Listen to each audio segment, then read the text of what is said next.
Good morning everyone, year first year. आज आपका paper है पेपर थर्ड जिसका नाम है लर्निंग एंड टीचिंग अधिगम व शिक्षण। अधिगम व शिक्षण में मैंने आपको फर्स्ट यूनिट कराई थी। फर्स्ट यूनिट का नाम था अधिगम और अभिप्रेरण। फर्स्ट यूनिट का फर्स्ट पॉइंट था अधिगम का अर्थ, विशेषता, प्रभावित करने वाले कारक। सेकंड पॉइंट था अधिगम के उपागम या अधिगम के सिद्धांत। अधिगम के सिद्धांत में संज्ञानात्मक सिद्धांत, कॉलर, वक्ता, वर्गीकरण।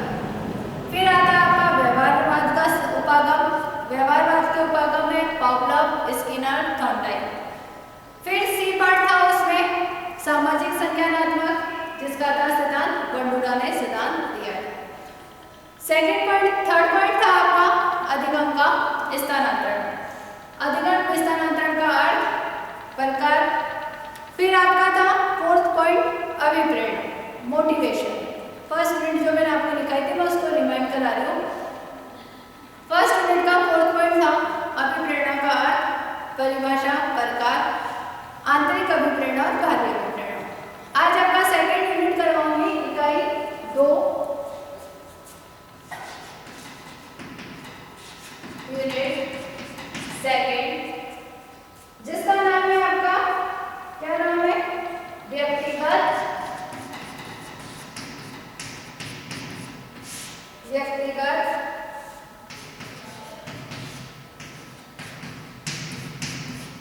विविधताएं और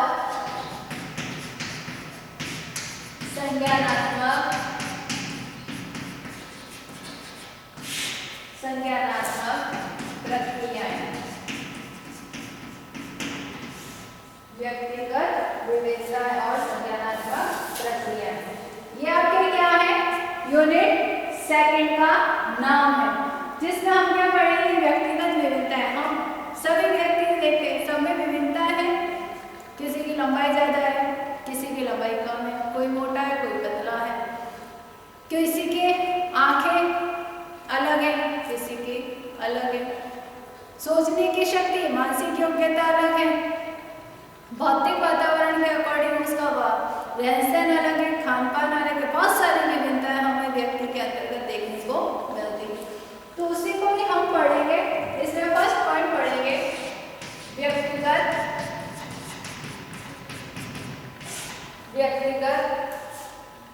विभिन्नता, व्यक्तिगत विभिन्नता। इसमें पढ़ेंगे हम प्रकृति, प्रकार, कारण और कक्षा में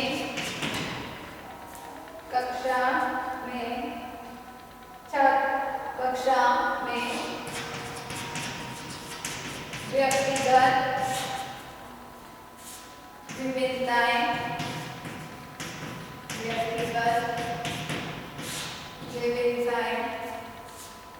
या व्यक्तिगत विविधताओं का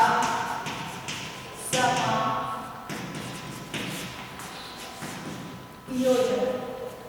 पहला पॉइंट है जिसमें हम पढ़ेंगे व्यक्तिगत विभिन्नता की प्रकृति।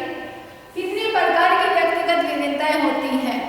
जब हम अलग अलग विभिन्नताएं, डिफरेंसेस, अंतर, तो कितने अंतर होते हैं, कितने प्रकार के होते हैं, कारण क्या है होने का, आनुवंशिक भी होते हैं, लिंग के आधार पर भी होते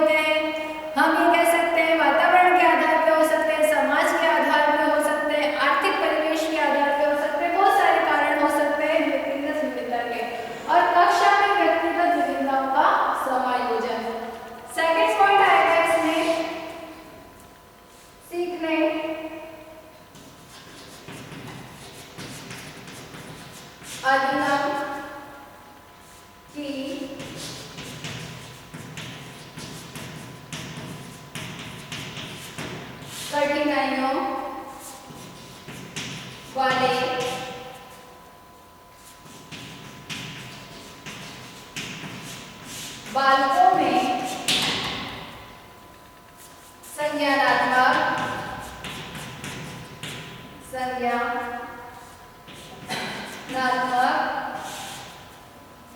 क्षमताओं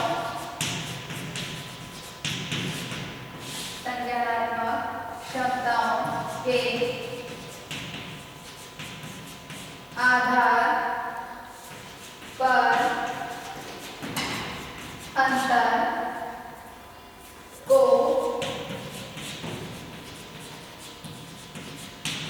समझना, जिसमें आएगा धीमी गति में सीखने वाले बालक, फिर डिस्लेक्सिया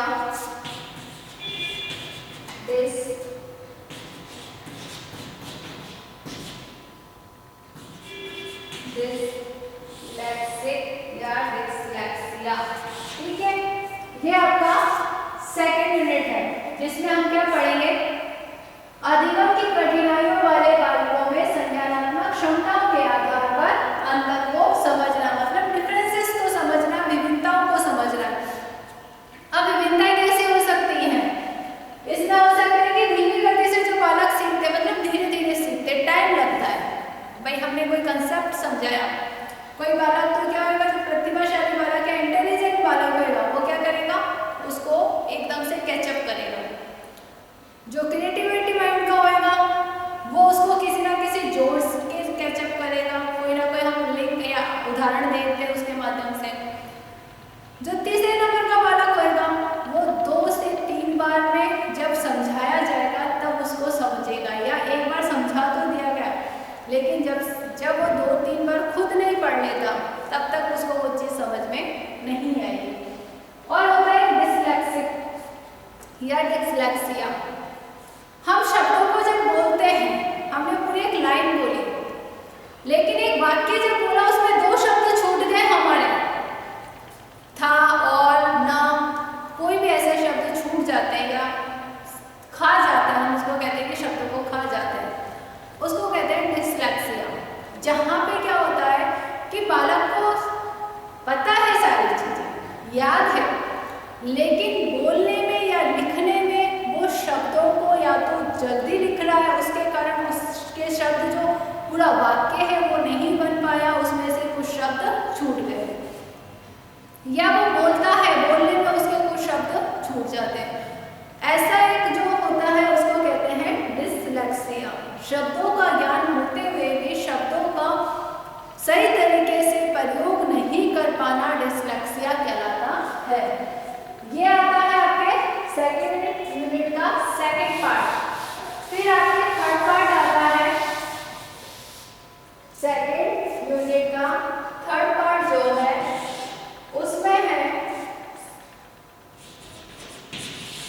एक संज्ञानात्मक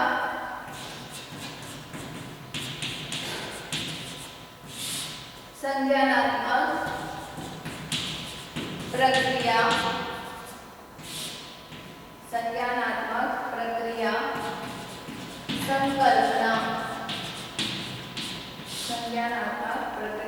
संकल्पना, और प्रक्रिया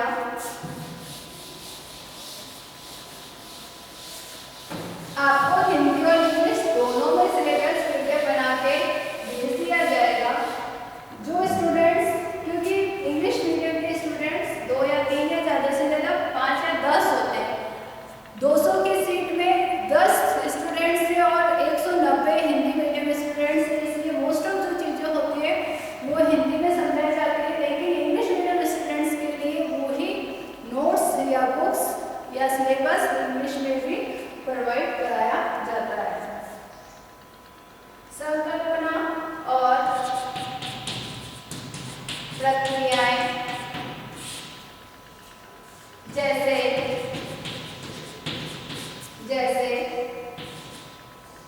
हम ये कह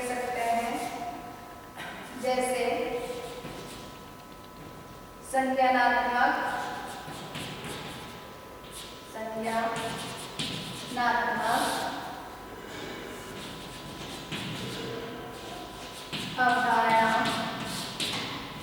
अवधारणा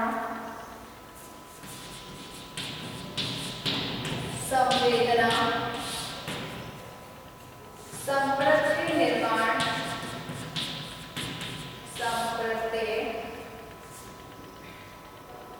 निर्माण अवधान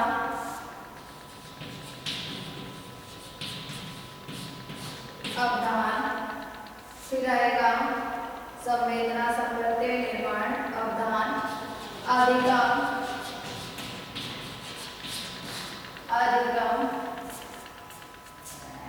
में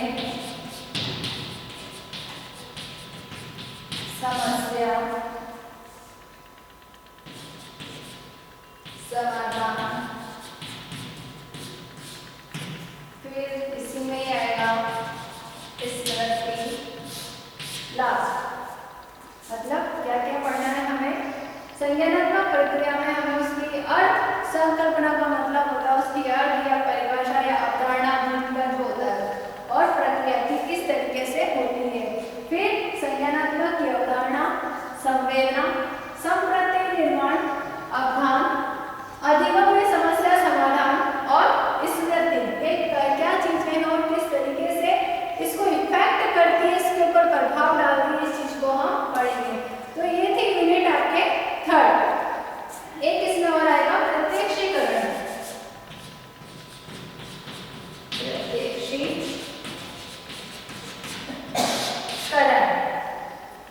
ठीक है, अब आपके आते हैं यूनिट थर्ड, इकाई 3। इकाई 3 का नाम आएगा शिक्षण, जो आपके सेकंड टॉपिक है आपकी किताब का लर्निंग। यहाँ तक हमने पढ़ा लर्निंग, अब आपका आएगा सेकंड टॉपिक टीचिंग। तो आपके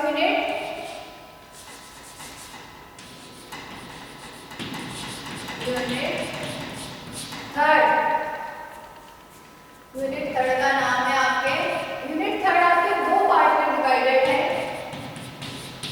शिक्षण और शिक्षण प्रक्रिया।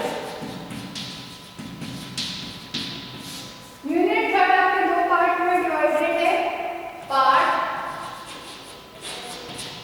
ए, पार्ट ए का नाम है आपके शिक्षण, टीचिंग एंड टीचिंग प्रोसेस। इस क्या कहेंगे हम? Teaching and teaching process. और फर्स्ट यूनिट आपकी जो मतलब थर्ड यूनिट का पार्ट ए जो आएगा वो आएगा टीचिंग प्रोसेस। अब इसका जो फर्स्ट पॉइंट होएगा वो होएगा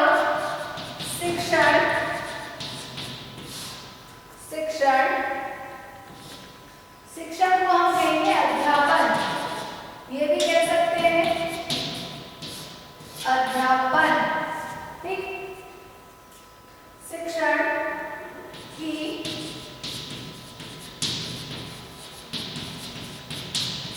अवधारणा,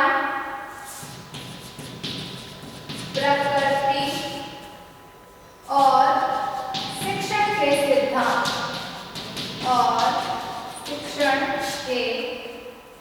सिद्धांत अध्यापन होता क्या है, शिक्षण की प्रकृति क्या होती है, इसके सिद्धांत। शिक्षण के सिद्धांत मतलब सरल से कठिन की और सूक्ष्म से हम ये कह सकते हैं कि ज्ञात से अज्ञात की ओर। तो बालक को जब हम अध्ययन शिक्षण कराते हैं, हम समझ रहे हैं कि अध्यापन क्या है, टीचिंग क्या है, शिक्षण क्या है, तो शिक्षण के सिद्धांत भी उसके अंतर्गत आते हैं।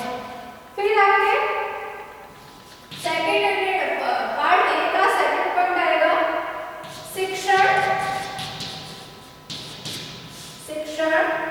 और अधिगम। शिक्षण और अधिगम के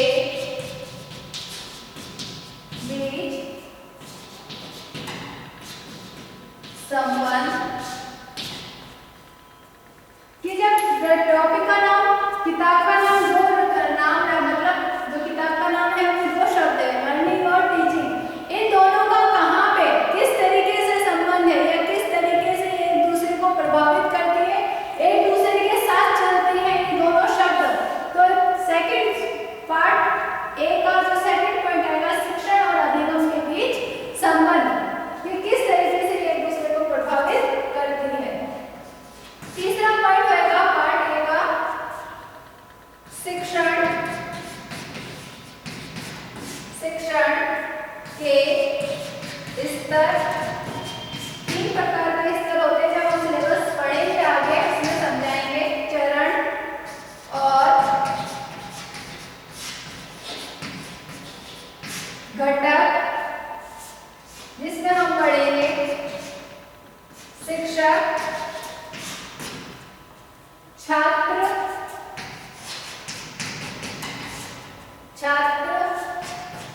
शिक्षण, अधिगम,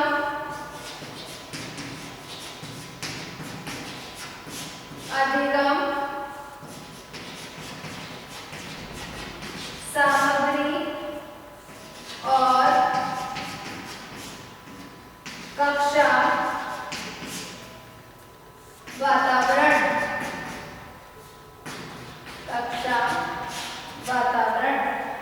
शिक्षण के स्तर, शिक्षण के चरण और शिक्षण के घटक। टीचिंग के हम ये कह सकते हैं कि टीचिंग के लिए टीचिंग के लीव्स, फीस और हम ये कह सकते हैं इसके कंपाउंड्स कि क्या क्या है, तीनों चीजें क्या हैं। और इसके अंतर्गत हम पढ़ेंगे शिक्षक, टीचर क्या होता है, छात्र और शिक्षण, अधिगम, सामग्री तथा कक्षा का वातावरण। कक्षा का वातावरण सीखने के लिए या हम ये कह सकते हैं अध्यापन के लिए इसलिए अनिवार्य है क्योंकि उसी वातावरण से इफेक्ट पड़ता है और बालक सीखता है। विद्यालय क्यों खोले गए? इसलिए तो खोले गए कि जब विद्यालय में बालक जा रहा है तो उसको मालूम है कि विद्यालय में मुझे बैठकर पढ़ना है। विद्यालय का वातावरण जब हम कहते हैं, पढ़ते हैं कि कक्षा का आकार बड़ा होना चाहिए, बैठने की व्यवस्था होनी चाहिए, कक्षा में प्रकाश का उचित व्यवस्था होनी चाहिए जिससे बालकों को दिख सके, ब्लैक बोर्ड होना चाहिए, चौक डस्टर होनी चाहिए जिससे अध्यापक उनको पढ़ा सके, बैठने के लिए दरी पट्टी होनी चाहिए, ज़्यादा नहीं तो सामग्री में हम ये कह सकते हैं कि चाहे एक ही अलमारी की लाइब्रेरी हो लेकिन बालकों के पढ़ने के लिए पुस्तकें होनी चाहिए, पुस्तकालय होना चाहिए। हम गवर्नमेंट स्कूल्स देखते हैं तो उसमें चाहे लिमिटेड ही साधन है लेकिन साधन सारे होते हैं, तो वो वातावरण होना अनिवार्य है। अभी आप घर पे बैठे हैं, घर पे जब आप बैठे हैं तो क्या वो वातावरण मिल पा रहा है आपको पढ़ने के लिए? नहीं मिल पाता है। कभी कोई आवाज़ दे रहा है, कोई काम आ गया, हम इंटरनेट पे वीडियो देख रहे हैं, सपोज मान लो इंटरनेट या नेट की कनेक्टिविटी स्लो हो गई, वीडियो का बंद हो जाएगा, गोल गोल चक्कर घूमने लग जाएगा। जब वो घूमने लग गया तो हम पढ़ते पढ़ते बैठ गए कि अब क्या करें, फिर हम दूसरे काम में चले गए। हमने उस वीडियो को पूरा नहीं देखा, बैठ के ढंग से पढ़ नहीं पाए, टीवी चल रहा है, पास में आवाज़ आ रही है। तो इन सारी चीज़ों के कारण ही ये कहा गया है कि अध्यापन के लिए, टीचिंग के लिए उचित वातावरण होना अनिवार्य है। तो इसको हम पढ़ेंगे यूनिट 3 में, यूनिट 3 के पार्ट ए के 3rd पॉइंट में। अब पार्ट ए का 4th पॉइंट है आपके, पार्ट ए का ही 4th पॉइंट है उद्देश्यों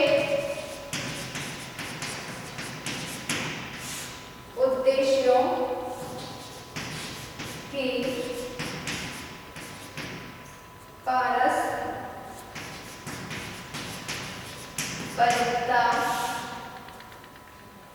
फिर शिक्षण अनुभव,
पता लगाने के लिए मूल्यांकन का प्रयोग करा जाता है। फिर है फिफ्थ पॉइंट, पार्ट ए का ही फिफ्थ पॉइंट है सामग्री विश्लेषण। सामग्री विश्लेषण और कार्य विश्लेषण। सामग्री विश्लेषण और कार्य विश्लेषण, ये प्रॉब्लम का कोड। अब आएगा पार्ट सेकंड। या तो हमने पार्ट ए में क्या पढ़ा, शिक्षण, और पार्ट बी में हम यूनिट में पढ़ेंगे शिक्षण प्रक्रिया। तो पार्ट बी स्टार्ट करते हैं।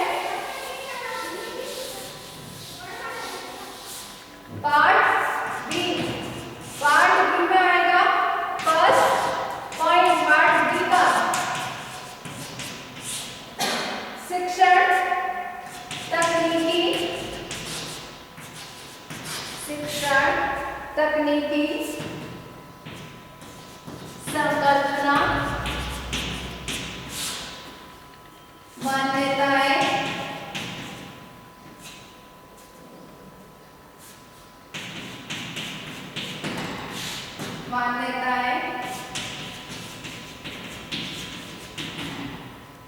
विशेषताएं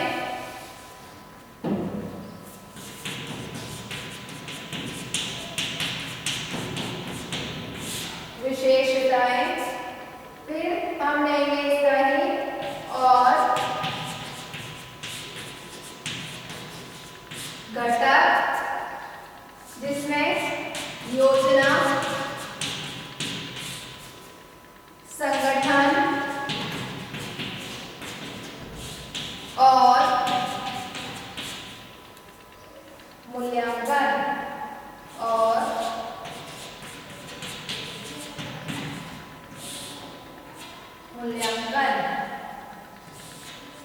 शिक्षण तकनीकी या हमें कह सकते हैं टीचिंग टेक्नोलॉजी क्या होती है, उसका अवधारणा या भूमिका, उसकी मान्यताएं क्या है, विशेषताएं हैं, कौन से घटक हैं। योजनाएं, जब अध्यापक पढ़ाने जा रहा है तो अपनी किस तरीके से योजना बना रहा है, संगठन क्या होते हैं और मूल्यांकन। फिर थर्ड यूनिट का ही हम सेकंड पॉइंट लिखेंगे, थर्ड यूनिट के पार्ट बी का। थर्ड यूनिट के पार्ट बी का सेकंड पॉइंट प्रभावी शिक्षण। प्रभावी शिक्षण का मानदंड। फिर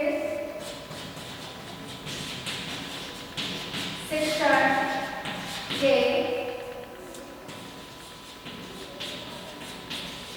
मूल्यांकन, शिक्षण के मूल्यांकन के तरीके। अब तरीकों में क्या आएगा, पर्यवेक्षण द्वारा,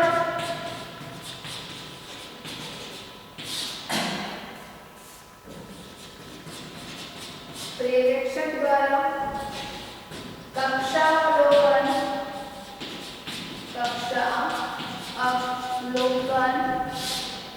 फिर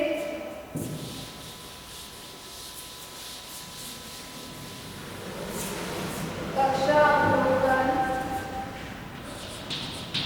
सहकर्मी या हम इसको ब्रैकेट में लिखते हैं साथी,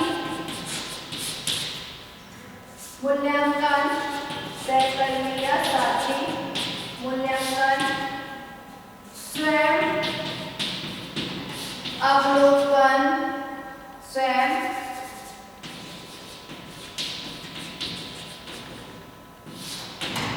स्वयं मूल्यांकन, ये चीजें आएंगे। मतलब प्रभावी शिक्षण का मानदंड क्या होना चाहिए और शिक्षण के मूल्यांकन के तरीके क्या हैं।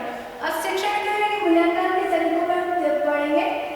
एक हम टीचर द्वारा जो पर्यवेक्षण द्वारा जो मूल्यांकन किया जाता है वो, कक्षा अवलोकन के आधार पर मूल्यांकन किया जाता है वो, सहकर्मी या साथी के द्वारा जो मूल्यांकन किया जाता है, अपने फ्रेंड्स के द्वारा अपना जो मूल्यांकन किया जाता है, और स्वयं कि हम खुद भी हमारा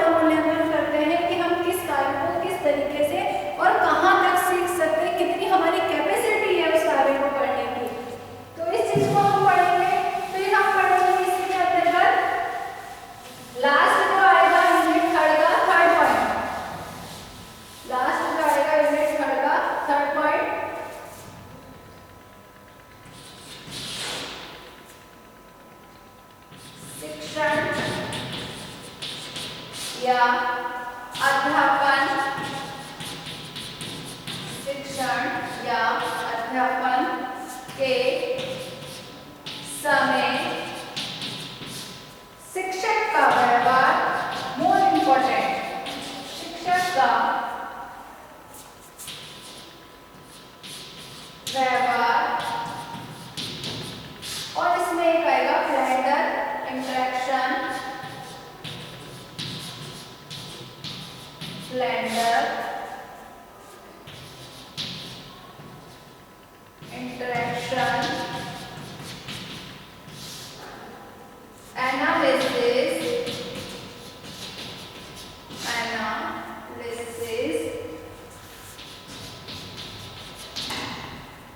सिस्टम, जिसको हम लिखते हैं फ्लैंडर, हिंदी में इसका नाम लिखेंगे फ्लैंडर का शिक्षण, फ्लैंडर का शिक्षण विश्लेषण,